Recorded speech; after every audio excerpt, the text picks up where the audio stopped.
Madame la présidente de la Resval, Monsieur Guggenheim,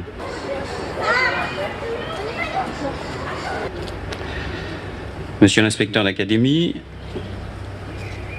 Madame la conseillère générale,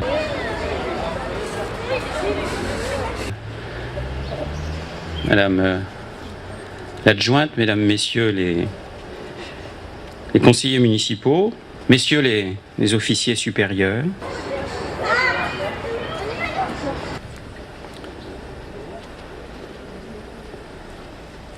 Monsieur le directeur de l'école, Mesdames, Messieurs, chers présents aussi, et chacun le remarque, attentifs et disciplinés.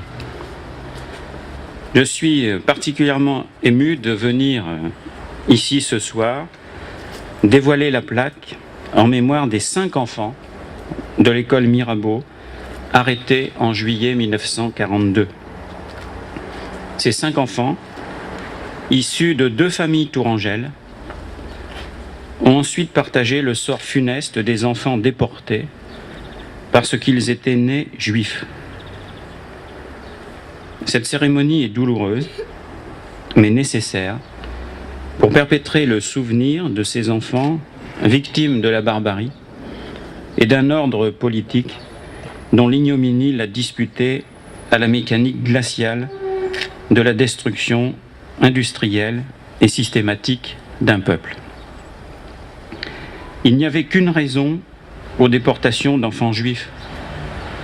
Ils n'avaient pas commis de délit ou de crime. Ils n'avaient pas attaqué l'armée allemande. Leur seul crime était d'être nés juifs. La plupart des enfants déportés étaient français, soit parce que leurs parents étaient français, soit parce qu'ils étaient nés en France, souvent de familles polonaises, allemandes, russes, roumaines, autrichiennes et grecques. Rappelons-nous la création le 3 octobre 1940 du statut des Juifs, complété à la demande des Allemands en juin 1941. La spoliation des biens juifs en juillet 1941. Le port de l'étoile jaune à partir de 1942, réservé à tout juif de plus de 6 ans. Rappelons-nous la réaction des Juifs à l'annonce des mesures prises contre eux. Il leur semblait absurde que la France, pays des droits de l'homme, patrie des Lumières, puisse s'en prendre à eux. Beaucoup d'entre eux, anciens combattants volontaires en 1939, ne pouvaient imaginer pareille situation. Rappelons-nous encore de la responsabilité du gouvernement de Vichy, de sa politique anti-juive brutale, défensant même parfois les ordres des Allemands. Gardons à l'esprit le poids de la responsabilité de la France et de certains Français dans la déportation des Juifs, certains membres des forces de police, les dénonciations anonymes, les délations qui ont été les principaux instruments de la collaboration. La rafle du Veldiv, les 16 et 17 juillet 1942, doit être évoquée comme le paroxysme de la collaboration de l'État français. Ici, à Tours, c'est à l'école de jeunes filles que les Juifs ont été parqués. Il faut, bien sûr, évoquer le rôle héroïque de la résistance dans le sauvetage des enfants juifs. Les réseaux, le rôle de nombreux ecclésiastiques, le réseau juif fournissait des faux papiers, des caches pour les enfants. Leur action a permis aux 3/4 des Juifs de France de survivre à l'extermination. Ces réseaux eux-mêmes ont été confrontés à une brutale répression, causant la déportation ou l'exécution sommaire de nombre de leurs membres. Il faut ici se rappeler, au sein même de cet établissement, le sort réservé par la Gestapo à Marcel Rabach, instituteur résistant. Déporté à Buchenwald, il mourra en camp au moment même où l'Indre-et-Loire commençait à être libérée. La mémoire déchirante de ces événements est encore vive pour les survivants. Et de plus, souvent, l'être humain est ainsi fait, le sentiment de culpabilité est fort. Ça a hanté toute ma vie, disent la plupart des survivants. Un jour viendra où les survivants ne seront plus. Et il faudra alors se souvenir, grâce au travail de conservation de cette mémoire. Ici, là où nous sommes, nous conserverons la mémoire de ces 5 enfants de Mirabeau, déportés à Auschwitz-Birkenau le 23 septembre 1942. Nous conserverons cette mémoire grâce au travail infatigable et minutieux de recherche mené par l'Association de recherche et d'études historiques sur la Shoah en Val-de-Loire. 80 000 des 350 000 juifs de France ont été exterminés, dont 12 000 enfants, et mesdames, messieurs, 5 à Mirabeau, et c'est pour cette raison que nous sommes là ensemble ce soir. Merci de votre attention.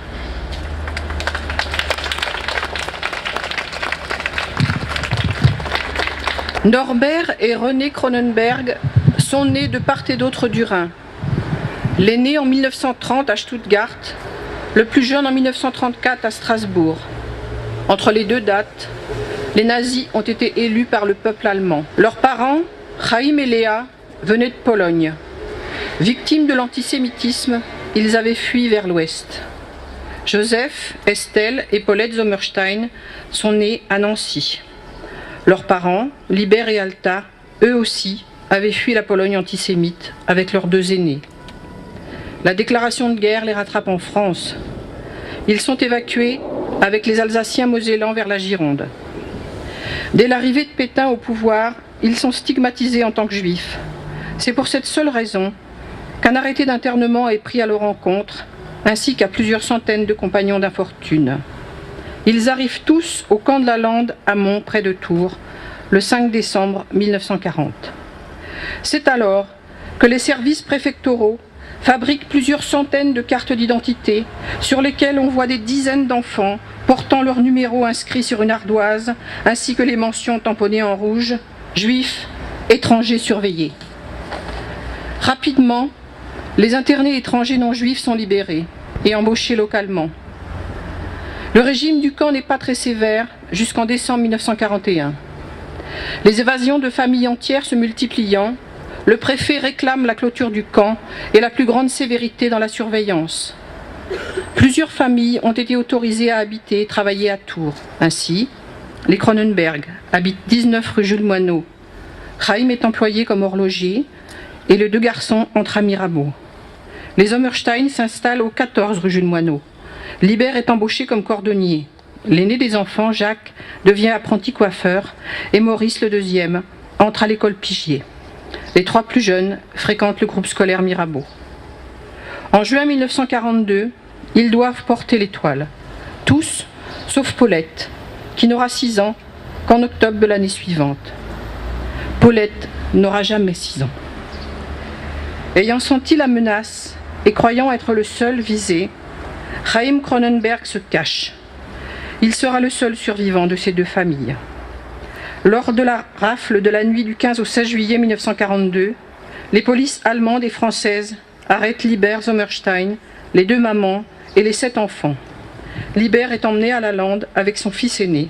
Alta, Léa et leurs enfants sont enfermés avec les autres victimes de la rafle à l'école normale de filles de Saint-Symphorien, puis transférés également à la Lande. Là-bas, c'est l'horreur. Les cars sont amenés aux fenêtres aveuglées de peinture bleue. Les hommes, les femmes et les enfants sont séparés avec une grande brutalité par les gardiens français du camp. Les hommes, les adolescents, les femmes et jeunes filles, je cite, aptes au travail, prennent la direction d'Angers. Dès le 20 juillet, ils partent directement pour Auschwitz.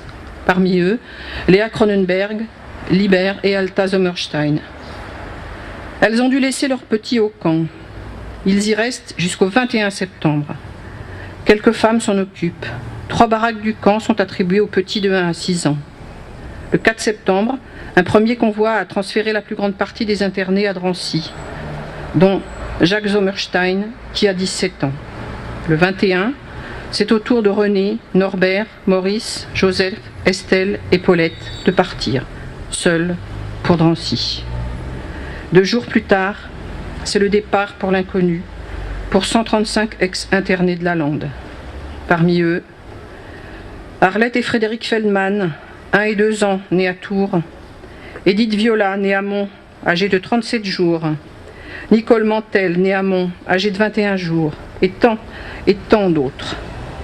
Tous sont gazés dès leur arrivée à Birkenau, 3 jours après le plus abominable des voyages. La déportation des enfants juifs, qui pour certains sont partis seuls, dans la plus affreuse angoisse et dans des conditions déjà mortelles, sans même pouvoir se serrer contre leur mère au moment où le Zyklon B s'abattit sur eux, est pour moi, comme femme, mère, grand-mère et ancienne directrice d'école maternelle, quelque chose d'impensable. Et pourtant, cela fut.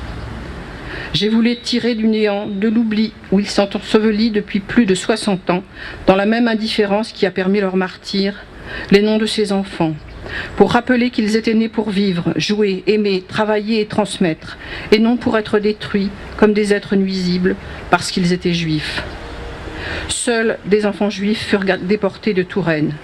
Mais c'est l'enfance de l'humanité tout entière qui fut assassinée en application de lois abominables, avec la complicité active de l'administration française, dont les hauts responsables avaient pourtant été éduqués dans les idéaux de la République. Jamais je m'y engage. Je ne permettrai que ce crime continue d'être passé sous silence, car ce serait parachever l'œuvre immonde de ceux qui ont voulu cela et de ceux qui l'ont permis. Aujourd'hui, ressurgit du fond des temps la vieille haine antisémite, travestie de 1000 déguisements, non avoués, hypocrites et parfois non reconnus. C'est insupportable, c'est tout.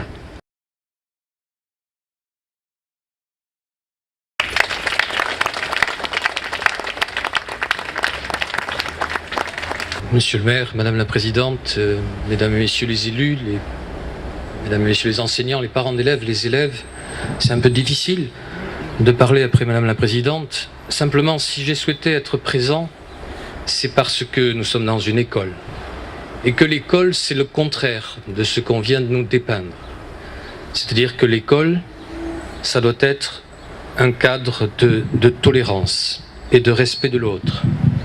Ce qui s'est passé il y a maintenant quelques 60 ans, ça n'est pas vrai que ça ne puisse pas se repasser ou que ça n'existe pas ici ou là. Même si le martyre du peuple juif est sans comparaison dans l'histoire, il reste que, nous le savons, l'accession au pouvoir d'un régime raciste ou antisémite est une chose possible, même dans une société démocratique, par la voie de l'élection. N'oublions pas que le régime nazi est arrivé par ces voies-là. Cela ne doit pas nous décourager d'être démocrates, bien au contraire, mais cela doit nous rendre prudents. Et il me semble qu'un des remparts contre le développement de ces idéologies nauséabondes, c'est en particulier l'école. Je voudrais juste vous lire les premiers mots de la nouvelle loi d'orientation sur l'école. Et ces premiers mots, ils ne font pas débat, ils font consensus. Outre la transmission des connaissances, la nation fixe comme mission première à l'école de faire partager aux élèves les valeurs de la République. C'est-à-dire que les premiers mots de la loi sont pour les valeurs de la République au même niveau que la transmission des connaissances. Les valeurs de la République, les enfants les connaissent, la devise républicaine, liberté, égalité, fraternité. Derrière ces mots qu'on a peut-être trop entendus, un peu galvaudés, il y a un projet de vie qui est le contraire du racisme et de l'antisémitisme. Il me semble qu'il ne nous faut pas rêver. L'horreur est toujours possible dans le temps et dans l'espace. Elle existe encore de nos jours.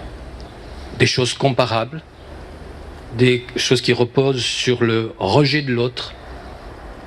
Eh bien, ces choses-là, il me semble que le chemin des élèves doit leur permettre de s'en détourner. Et que la tâche des enseignants, vous le disiez, c'est notamment de prendre le relais des témoins de l'horreur. Des témoins de l'horreur, bientôt, ils disparaîtront les uns après les autres. Il restera notamment les enseignants pour transmettre le flambeau. Voilà ce que je voulais dire très, très simplement. Ne faisons pas comme si ces choses-là appartenaient à l'histoire et un point c'est tout. Non. Le pire est toujours possible dans une société d'hommes et de femmes. Vous savez que nous sommes tous capables du pire comme du meilleur. Et les enfants qui sont là, qui vont essayer peut-être de bâtir un monde un peu meilleur que celui de leurs ancêtres, que celui même dans lequel nous vivons, doivent se rappeler que ça commence à l'école. Ça commence à l'école dans le respect des camarades qui sont différents d'eux, dans la tolérance, dans la patience. Oh, certes, on a le droit de se bousculer un peu, mais on n'a pas le droit de rejeter ceux qui sont différents de nous.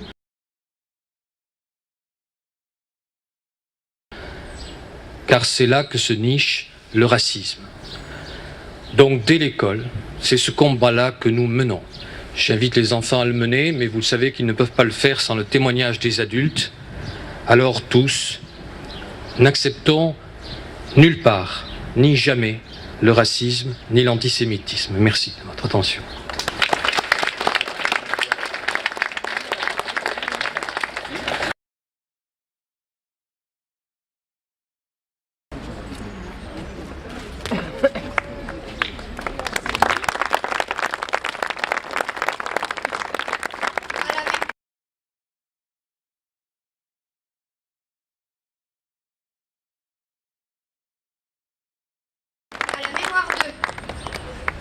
Norbert Cronenberg, 12 ans. René Cronenberg, 6 ans. Estelle Zemanstein, 8 ans. Joseph Sommerstein, 12 ans. Paulette Sommerstein, 4 ans. Élève de ce groupe scolaire, arrêté à Tours en juillet 1942, interné au camp de la Lande à Mons. Déporté à Auschwitz-Birkenau le 23 septembre 1942. Gazés de leur arrivée au nom des lois de l'Allemagne nazie et de celles de la France de Vichy parce qu'ils étaient nés